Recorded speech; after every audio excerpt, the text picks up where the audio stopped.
G'day there. Welcome. What a day it is in world cricket. I'm Paul Dennett, the co-host of Cricket Unfiltered. I'm joined by one of my other co-hosts, Andrew Menzel, and the mighty Bharat Sundaresan of CricViz and SEN. And before I Quick buzz. Crick Buzz, yeah, good start. CricViz is very good as well, but Crick Buzz even better. Now, before I even start, thanks for the interjection there, Menners, but surely, as we speak, there is a phone call taking place. Surely, Sourav Ganguly is on the phone to the ICC advising them that quarterfinals are now being added to this World Cup. That is have to be happening. That'd be good for Australia and India. Well, that's the thing, that we're part of the big three. We've got to get some privileges. Come on. Because as it stands, I've done the maths this morning, and for Indian fans, I've tried to find a way, short of weird and wonderful things happening, of India making the semis, and there isn't one. I think that's it. What do you guys think? Look, Paul, I think you may be right about Sourav Ganguly making a call to someone in power, but I think the recipient of that call, you got that wrong. I don't think he's calling the ICC. He's called Nick Hockley, and they're organizing a hastily arranged T20 series between India and Australia starting day after, because both teams are there. I mean, who cares about the World Cup anymore? I think that series will get more eyeballs than a World Cup from this point. This is what I think anyway. Or maybe an emergency IPL, just to say, and guys, if you want to play in the IPL in future, what are you going to choose? You better choose your franchise over your national side. So Kane Williamson, no more New Zealand for you in this World Cup. Straight into this this new IPL. Hey, how you going, Manners? Did you enjoy the game last night? Oh, I did enjoy the game. I enjoyed both games, Afghanistan, Namibia, and then India, New Zealand. What strikes me about the weekend is you've seen Australia and India both make massive tactical blunders in virtually must-win games. Australia restructured their 11 for the game against England, and India did the same thing. Rohit Sharma all of a sudden not opening the batting. Ishan Kishan in there. Barrett, it seems to me like panic or something. Yeah, I think more than panic, Menas, this is what happens when you go into a tournament like this, especially in a format like T20, not being 100% sure about what your approach is, like how you are planning to tackle these conditions or tackle the challenge of playing in a T20 World Cup. We've seen that with Australia and with India. There will be days when maybe your individual performers will just prop you up and win you games. But to win consistently, like we've seen with England or in Pakistan in this tournament, you need to establish your style of T20 cricket, which I think both teams haven't done. And when that happens, you do make, I wouldn't say knee-jerk selections, but you do, try to change things around based on, I don't know whether it's analytical data or whether it's just based on, like you said, some levels of panic. Oh, it's a must-win game. We need to do something different than the last game.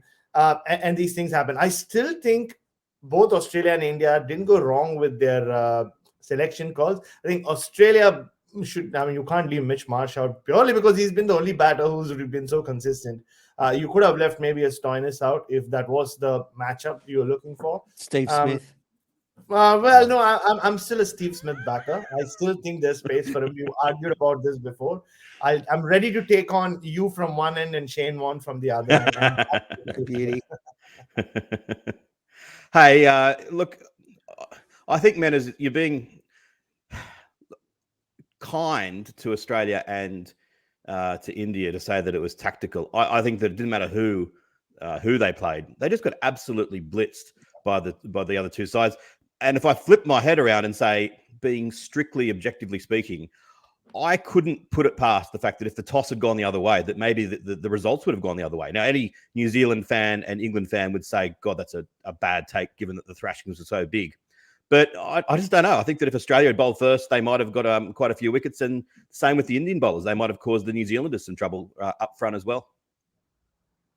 I mean, look, the two teams who have won batting first in the Super 12s are Afghanistan, who have done it twice against Scotland and Namibia, and West Indies, who just won barely. I think Bangladesh lost that match more than West Indies winning it. Bangladesh were well on course to win that game. So it's been that trend. And I just go back to the fact that I still don't think teams have read these conditions well enough, or they've been able to do that, because even with the pitches, right, they've been tricky.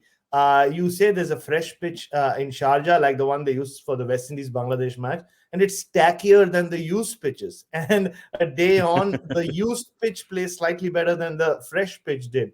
So batting first, you really don't know what's a good target and what's a good total to put on the board. And teams are just struggling. They don't know whether we should just go hell for leather. And we've seen different teams try different things. Like Afghanistan went hell for leather against Pakistan. India and Australia went the other route. They went really conservative, and it didn't work out. So the toss has played too big a role so far in this tournament. I'm generally not a backer of that theory, but it's just proving to be the case, over and over again, especially in these night games. And I'm with you. I'm not saying Australia might have dominated England the way England dominated Australia, but they surely would have had a better chance. Yeah. And similarly with India as well. I think it also has to do a lot with the makeup of the side. I mean, Australia looked very strong once they bowled first, didn't they, in their first two games? Yeah. I can only hope that we have what happened in the 2019 World Cup, that when Australia belted England in the round matches and then got beaten in the semi-finals if it gets that far. Bharat, what's the impact going to be for cricket in India if this is if they do exit out of the tournament now?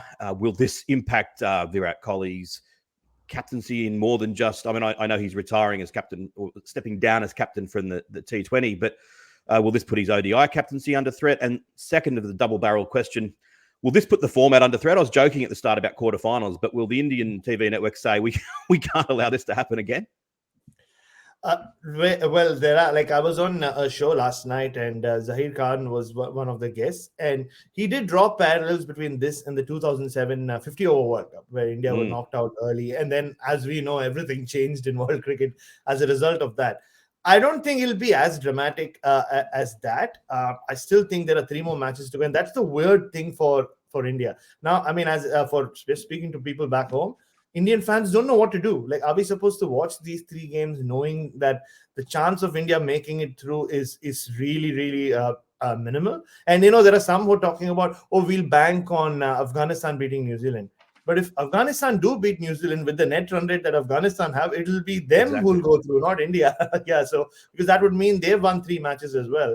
So I look, I mean, there will be a lot of brickbats. I can see social media is filled with, like, take this guy down, take that guy down. But in a strange way, this kind of a result could not have come at a better time in the sense that anyway there are changes afoot, right?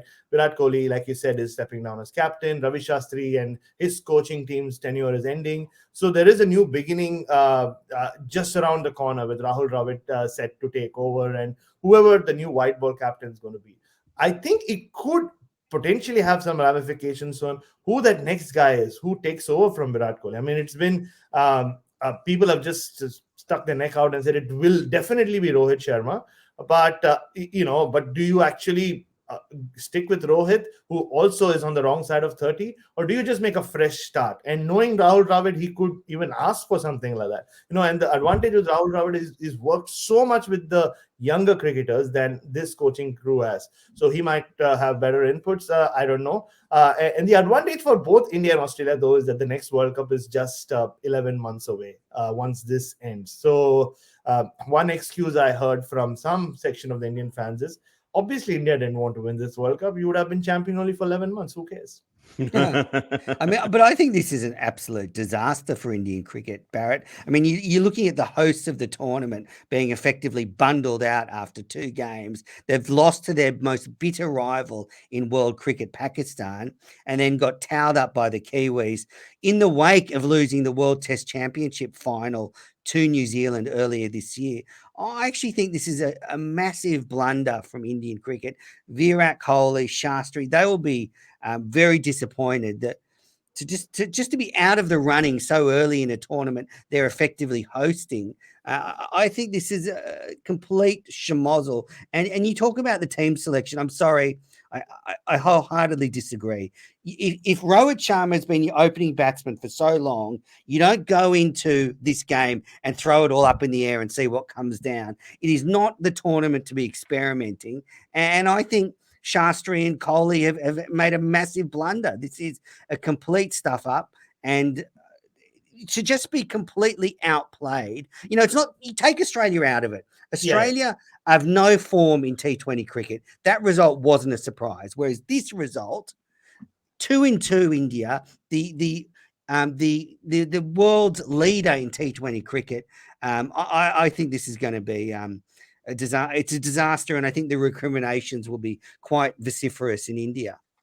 Oh, no, they will be. I'm not saying that the fans will just let this go, Menners. Already there's been a lot of vitriol on social media. And you're absolutely right. It's not just losing the first two matches. I mean, it's a format like that. They are in a group where there are three big teams, and then Afghanistan is as good as them, actually, if anything. And the fact that India played Pakistan and New Zealand first up, there was always that chance of them losing both and like being knocked out early. But it's the manner of like the defeats. You're right. They've been humbled in both games. It's been, they've not even got a sniff in either game. They've looked all out of place. And, they, in many ways, they had everything going for them. Like you said, all their players were used to these conditions. They should have known how the pitches were playing better than anyone else because they just spent a month and a half there playing in the IPL. And I thought the squad that they picked was much more keeping with the times than what they'd done in the past. But once the game began, they went back to that conservative approach from 2016. There are some who would argue that, no, they tried to break free yesterday, but they couldn't because of the pitch or because how well the New Zealanders bowled. But like I said, going back to what I said earlier, you couldn't see where that break free moment was come from, or who was going to do that. Once Ishan Kishan, like you said, it was a gamble. Maybe they wanted him to be that guy, and that's what happens when you don't know, don't have specific roles for players in this format. You just throw someone into the deep end and say, maybe this will click. If this clicks, then everything else, like Virat Kohli's strike rate and Rohit Sharma's strike rate and everything else, will just fall into place. But it just doesn't work like that once you're already inside or into a World Cup. I think the fact that Australia had we got two LBWs that were given not out, that had they been given out would have been out on umpire's call. India had, Rohit Sharma was dropped first ball. Every time they tried to play an aggressive shot, they seemed to hole out. Same thing that happened with Australia. I totally get this sort of the notion, and Shane Watson was saying it during the Australian game, and others were saying it during the Indian game. You can't die wondering. You've got to go out there and slog, because what's the point of limping to just over 100? You might as well go bust in trying to get for 150. But I think that if they'd had played as aggressively as people were saying they should have, they would have got both bowled out for about 80. The pitch is just was not allowing fast scoring.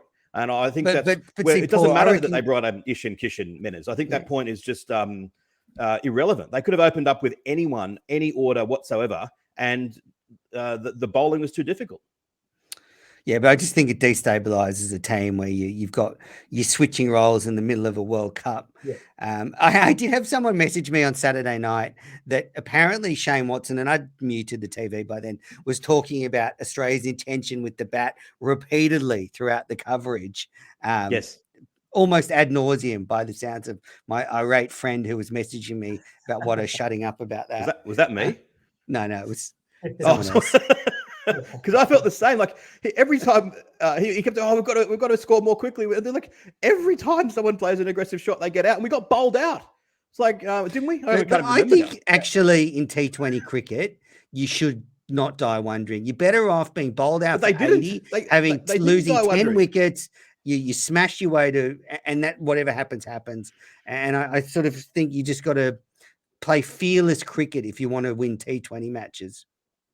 One thing that I feel vindicated by, that I sent out sort of tongue-in-cheek a team just before the World Cup, where I picked just every single Australian batter. I think I had 8 or 9 batters, and I was going to have the opening bowling would be Glenn Maxwell and Mitchell Swepson or something.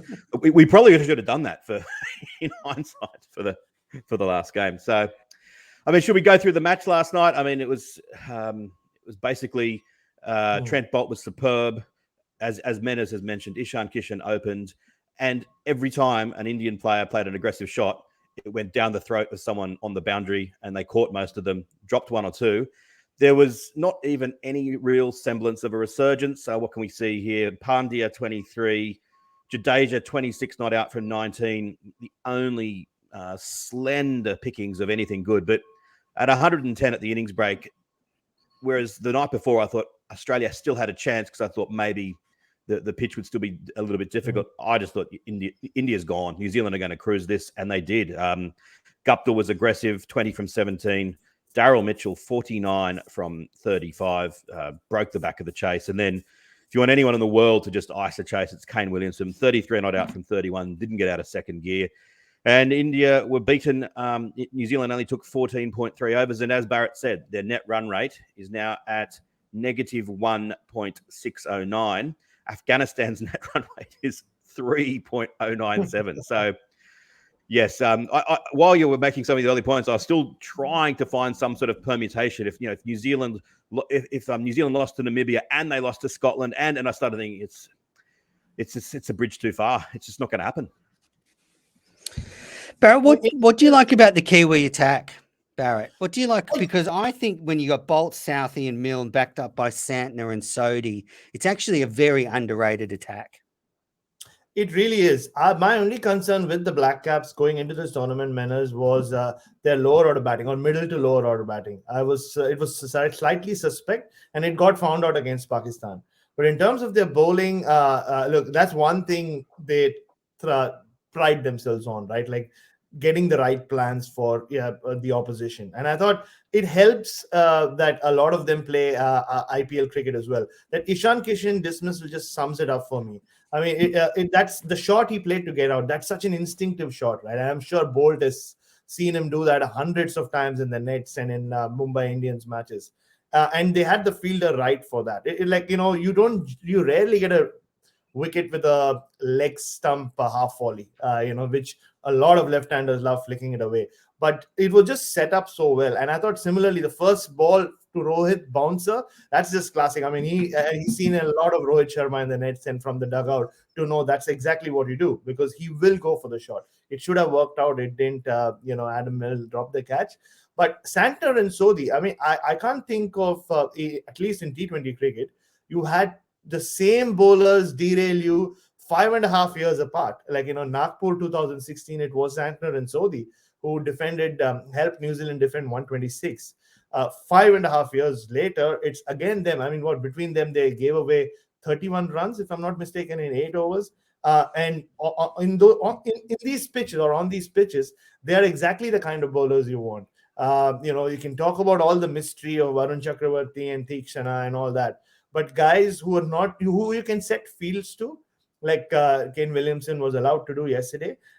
Think of an Imad Wasim. Mitchell Santner does a very similar role. I mean, the floaty left-arm spinner who kind of cramps the right-handers has become a go-to for a lot of teams these days. I think Ashton Agar has started doing that really well as well, even though he's more a flight and dip bowler, but he can do that well as well. And Ish Sodhi has been a very underrated T20 spinner, a lot like Tabaresh Samsi for many years. And one thing I do know about Ish Sodhi is he himself doesn't pick his googly when he bowls it. I've seen a lot of him in the net. He would bowl a googly, and Kane Williamson would ask him, "Was that a googly?" And Sodhi would be like, "Was it? I have no idea, but I don't know how it went the other way."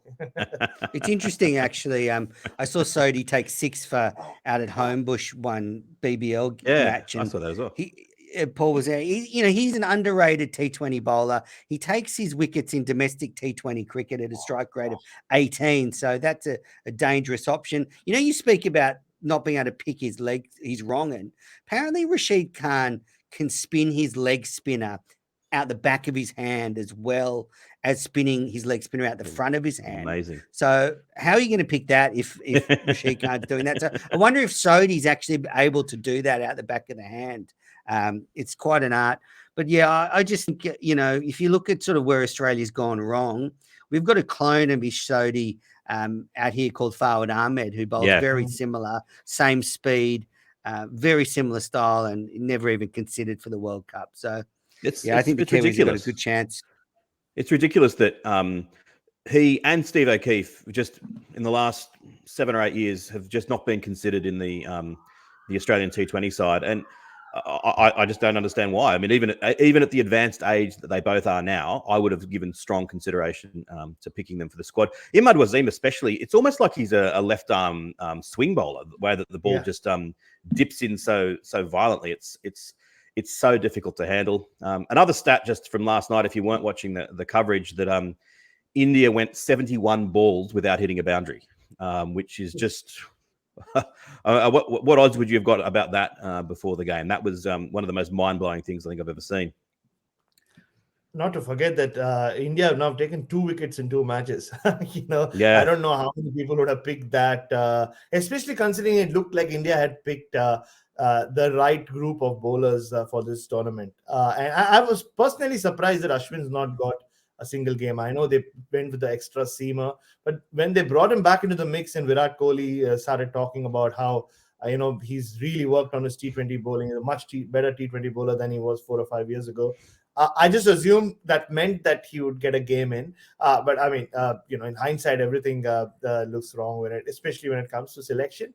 But just on that, point of Australia and T20 cricket, I guess it's again a continuation of that, right? A lot of teams struggled in this format in the past because they basically picked their best one-day teams and got them to play T20 cricket, which again continues to be the case with Australia. How except the IPL, how many T20 matches do a David Warner or a Steve Smith or even a Pat Cummins get to play? And Mitchell Starc doesn't play T20 cricket at all. He doesn't play in the BBL. I mean, it's a topic that's been discussed ad nauseum for a long time now. And it's the same thing with India. I saw someone tweet out last night about the fact that these Indian players do not get the kind of exposure that other players around the world do get. They play in the best T20 league there is. Fair enough, but do they get that understanding, that growth of T20 cricket, like even a Rashid Khan or some of the West Indians or some of the English players, or these days even some of the Pakistanis? I mean, look at Haris Rauf. I mean, he's done what he's done in the UAE. He's done what he does with the ball successfully in Australia. He's done it in Pakistan. He's done it in the Caribbean. I'm sure it all adds to something, even if they might not play in the best league in the world. And that's what I think it's coming through a lot during this World Cup.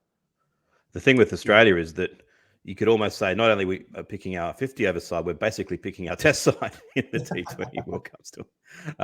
Just back on Santner, it is remarkable how the different formats do make things differently. To kind of to your point as well, that Santner, when he came out here for the New Zealand side a couple of years ago in the Test series, I don't know what his figures are off the top of my head. I think it was none for 1,500 he took across the 4 Test matches, and he just looked like so out of place at Test level, and yet.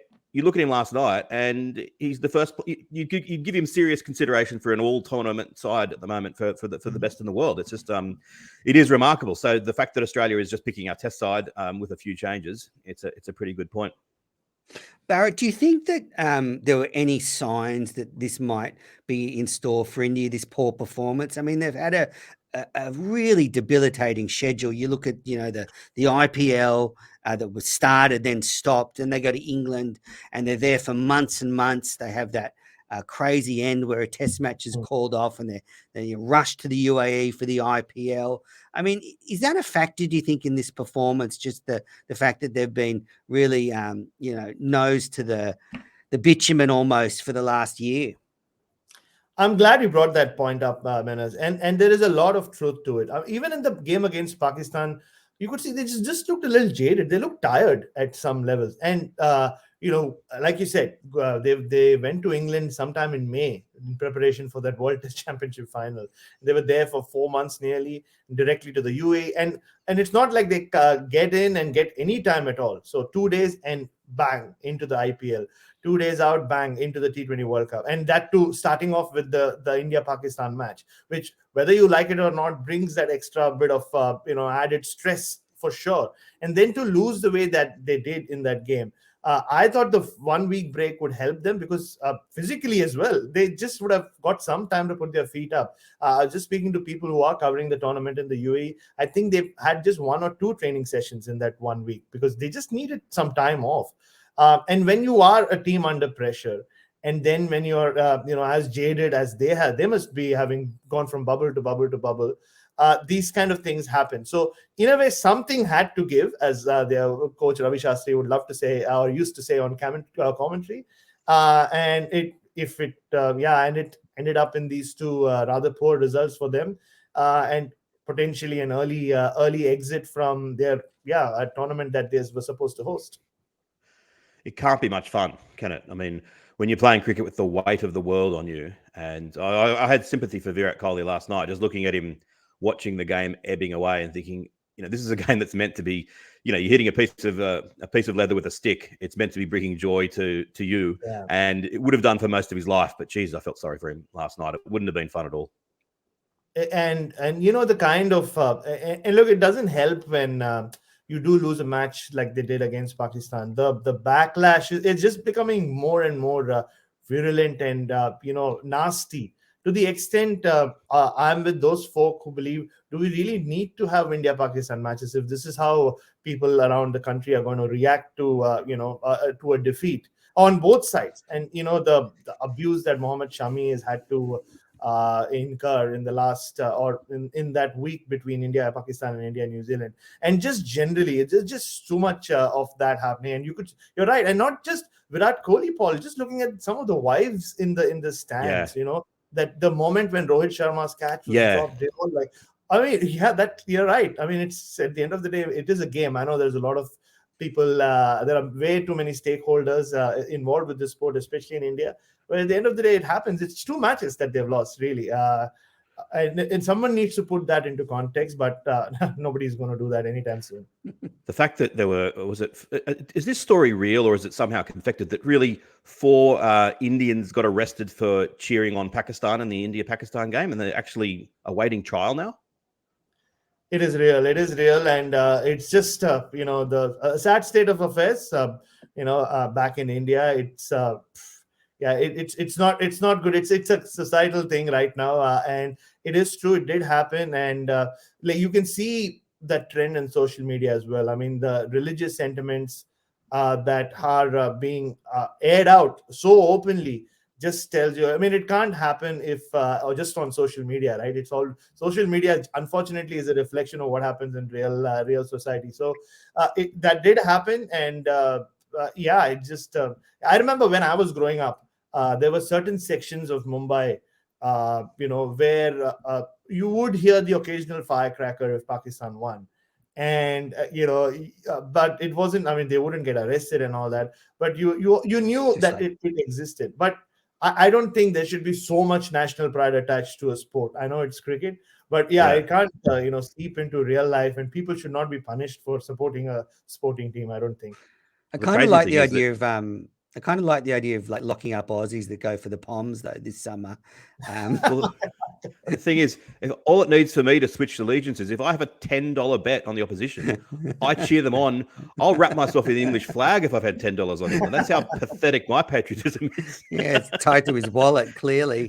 I actually think, Barrett, that it would be good if India and Pakistan played more cricket against each other, because I think sport does bring about healing. And I think part of this intensity is the fact that their meetings are so sporadic and they're just in the big World Cup. So I actually think, sport could be a way of bringing the nations' relations together, obviously slowly, but I think if they could, start by playing in a neutral venue somewhere, would be ideal, but obviously it's complicated. It is complicated, and just and I'm no expert on geopolitical stuff, but from just knowing a little bit about the political tensions between, or just general tensions across the border, I don't see it happening anytime soon, Menners. And it has a lot to do with the government in power in India, and also the people in power in Pakistan. So I don't see it happening. But I mean, it was, some of the the nastiness between ex-players was almost comical. You're like, wow, you're adults. You're using social media in the most juvenile fashion I've ever seen. But you're right. I mean, sport or generally does play that healing role, and hopefully it can happen in the future. But for now, I mean, just from from a personal front, it just felt like so. Is it really worth it?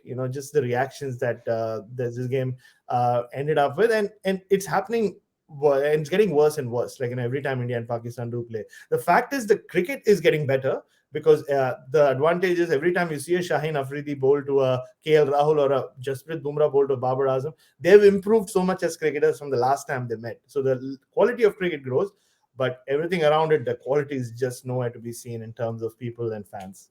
Yeah, I know what you mean in terms of the high stakes and the pressure. That as much as it is wonderful when they're games of that magnitude, there's also a certain pleasure in switching back to, I don't know, Worcestershire versus Leicestershire. You're so safe, Paul. But just to calm down and just enjoy the game for what it is. Like, where it's just the stakes are a lot lower and it's just like, oh, that's a nice cover drive. It doesn't have to be quite so much riding on it. Yeah, you should hang out with those diehard county fans. There's certainly a lot of stakes involved when they're taking on their arch rivals. Apologies to all Worcestershire and Leicestershire fans. I know it is big time. Barrett, what does last night's result and so, what is Shastri's legacy now? They didn't do well in the 2019 World Cup. They didn't win the Test Championship final. They're now facing an embarrassing exit in their own T20 World Cup. What does this do to Shastri's legacy as coach? I mean, of course, people will only remember the last thing you did, right? Whatever you do in life. So it will kind of impact it to an extent. But I still think, just listening to the results that you just read out, I guess he'll go down in history as India's best red ball coach, if we can even create that division for that. Because which other coach can say that he came to Australia and won 2 series? I don't think anyone in history has done that before. As a coach, teams have, South Africa have, I guess, but not as a coach. White ball cricket, if you see, yes, 2019 semi-final, it's generally been New Zealand who have spoiled poor Ravi Shastri's plans every time he's looked like doing something in an ICC tournament. So it'll have an impact on that, but now we don't even know what's going to happen with that England series, like have India won or not, because that test match is going to be played next year under a new coach. So does Ravi Shastri get credit for that if India do win that series? I'm not sure. But I think it will have an impact in the immediacy of this result. But 1 month in, I guess people will still talk about or look at that, his reign as India coach as being one of India's rather successful periods, especially in Test cricket. And hey, he'll be back in the commentary box and he'll be there telling you all about it anyway. Right off the beat of the bat. No, that's Tony Greig, isn't it? What are some of his favorite sayings? No, the most famous is trace a bullet, but edge and taken. Yeah. Against the run of play. There are many, and he loves it. He loves the fact that people loves the fact that he is a meme. Other than getting Ian Botham and Ian Chappell to be friends, one of my great ambitions in life is to get drunk with Ravi Shastri. So I don't think either of them will happen, but it'll be fun. It is great fun, I can tell you that. Hey, just before we go, I've done my favorite little thing and gone into the predictor and just put what I think is the most likely result for each game. Do you guys agree? It's spat out that it's going to be England first and Australia second, and Pakistan first and New Zealand second. What are your thoughts on that? You go, Barrett. All right. Look, England and Pakistan will finish on top, but I have a sneaky little feeling Afghanistan's going to pick New Zealand, because look, they absolutely demolished Scotland and Namibia. It took someone to hit 4 sixes in an over to get Pakistan over the line against them. And look, with their net run rate, they literally need to just win one more game, and they should be safe, unless or they win one more game and the game against New Zealand could be that game actually. Yeah, so that almost becomes a virtual quarterfinal for me. Yeah. And I just get a feeling Afghanistan are a better team in these conditions. Honestly, New Zealand fans might not like the sound of it, and they have momentum. On this side, I have a very sneaky feeling also about the West Indies. Bangladesh should have knocked them out of the tournament, but they've just somehow found a way of hanging in there. And they have Sri Lanka up next, and Sri Lanka is the kind of team you would back the West Indies against. And at some point, they have to win a toss.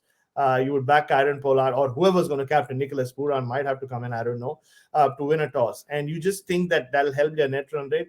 And then you're up to West Indies, Australia. Pressure game, T20 cricket. Australia has never done too well against the West Indies. And I have a bad feeling someone will open their mouth, say something about them, get them all fired up like James Faulkner did in 2014, and it could all go wrong. So I still think it's going to be England, West Indies, Pakistan, Afghanistan. Wow, who would have thought that before this tournament began? Amazing. Yeah, crazy. Darren Sammy is still talking about James. I'd forgotten all about it, but in commentary, Darren, it's like it happened yesterday for him. What did he say? James, just when they showed the replay, the pleasure he had wasn't so much that West Indies had won. It was just he kept on mentioning Faulkner. Shouldn't have opened his mouth. What did Faulkner say though? Well, probably something pretty stupid, something Australian. Pretty pretty bad. I don't remember what it was, but it was pretty nasty. Oh, really? Did they actually know what he said? Was it something? I thought it was just general sledging, like an Aussie would. But no, was there I think something? He said something in a press conference, if I'm not mistaken. And all I know is, having known a few of the players who did play for the West Indies in that team. I mean, they were referring to him as not James Faulkner anymore, but with some James something else, which sounded a lot like Faulkner. James F-head. I'm with you, Barrett. I think Pakistan and Afghanistan will get through from that group. Afghanistan, you talk about India and Australia. Afghanistan have players with clearly defined roles. Yep. A lot of them play in T20 leagues all around the world. There's no reason they can't go all the way and win this tournament. They've got the batting and the bowling that just suits T20 cricket. It does get found out a little bit in the longer forms, but they've just got enough. And then the second group, I'm with you. I think England and then probably South Africa or the West Indies will be fighting it out for that second position. I think South Africa are an interesting team because you'd expect them to just fall in a heap after all the stuff they've been through in the last week, but it seems to have actually lifted them a little. And sometimes, groups that come up against adversity can be galvanized. And I think that they're just that danger with South Africa. They've got the talent, Rabada, Nortje, Shamsi, Miller, Quinton de Kock. They've got enough there. But, so I agree with you. That last game, Australia-West Indies, is going to be a corker. I think that the whole South Africa thing, and I'm going to sound boring, but some say, will it have galvanized them? Some say, will it have destabilized them? I think cricket's about batting and bowling and not off-field stuff like that. You can make so much of it, but cite me the journal articles that show me that it actually makes any difference. But see, you can say that, but you just can't quantify it. I mean, it's like it's unquantifiable the effect that off-field stuff has on on-field stuff. And so when you say that, it sounds 0. like you've never been in a dressing room. That's what it sounds like. How many test matches did you play, Dennett? Says Menners. No, I didn't say a test dressing room. I just said a dressing room. How many World Cups have you won, champ? I didn't. I mean, on how many World Cups have you won? So we have to speak about South Africa whenever that point brings up, or someone brings up that point. They haven't, but I agree with Menners to an extent, saying just the way they reacted after the Sri Lanka win, the screaming and the shouting from Rabada and Miller. They're not that was the most great. Rabada's expression was you could see that it means a lot to them because nobody's given them a chance. The only thing Menners going against South Africa for me is I don't think they can afford to lose a single match, and that's going to be tough when you have England because they're not a team who's going to win big. So their net run rate's never going to expand. They'll be in that slightly in the positive. That's it. Because look at that batting lineup. Very few of them who's just going to go hammer and tongs, and South Africa is not going to get 190 on these pitches or chase anything over 150 down. So they're going to get these narrow wins, which means that and you look at the West Indies, potentially they can have a big win against Sri Lanka or even against Australia if things go their way. I think that's the only thing going against South Africa. But I'm with you. In South Africa, I have as good a chance as anyone else. And England, you believe have one defeat in them somewhere, unless they're just going to win this tournament, unbeaten. I don't think they've been tested yet, and how the English team will react once they're tested, we don't know so far. That's true. Yeah, I think Australia will lose to Bangladesh on Thursday, and that'll be the end of their tournament. Menners will be wrapping himself in the Bangladeshi flag the whole way through. He's been absolutely death riding Australia. He's been predicting the only way Menners can get any face out of this tournament is if Australia get bundled out in straight sets. So the first I'm already looking so good. First two games when they won, he was starting to get nervous and thinking, no. And now Smith failed. Australia lost. The great Australian Andrew Menzel is feeling a lot happier about things. I agree with Afghanistan. I think they're a massive chance as well. In their predictor, I was just strictly going on who I thought would be the favourites. That was exercising no judgment. Please don't imbue into it without anything more than it is. I'd love it if Afghanistan could win the tournament if Australia can't. Well, I think we've done a pretty good. That's about 40 minutes worth. Any closing remarks, or should we end it there? No, thanks for having me, Paul. Great to chat with you, Barrett. Sorry about your team's performance overnight. West Indies not playing. My team's West Indies, Menners, as you well know, so I'm still very hopeful of them going through. And you spoke about Worcestershire, Leicestershire. I did something better. I went and umpired an under-16 game between Tea Tree Gully and Woodville. I started my umpiring season, which was great. 2-day game. Scoring was, I think they scored at 1 and over. It was good fun. The whole rate was fantastic. And I did realize one thing about my umpiring, that I need to be slightly less expressive. I tweeted about this as well. But every time a bowler is bowling well, I can't help myself. I am very expressive. So I must be making some very impressed faces, because I could hear Midon say, "Mate, even the umpire seems more impressed than we are with the bowling." Hey, question for you. Last question, Barrett. Because when I used to play park cricket, I was very respectful to the umpires, very much so. But the one thing that's changed since then is the advent of DRS. What I would not be able to do, if I got a shocker now, I would make the DRS signal. How many times have people done that to you when you've given them out, or not out, have given the old DRS sign? Interesting you bring that up, because nobody does it here, because according to, I don't know whether it happens in other states as well, but the SACA rules say in Premier Cricket or any grade of cricket, if you do that, you can go in the book. So you can't even do that, even for fun. So most of the players are careful with it, but of course you'll have a couple of them who will try to do that. Or I even got from the wicketkeeper, I got a John McEnroe. He said, "You cannot be serious," he said. Fantastic stuff. We'll enjoy your umpiring, Barrett. We'll chat up again hopefully soon in the next few days, and let's hope we get some more thrilling games in the World Cup. See you later, everyone. Peace.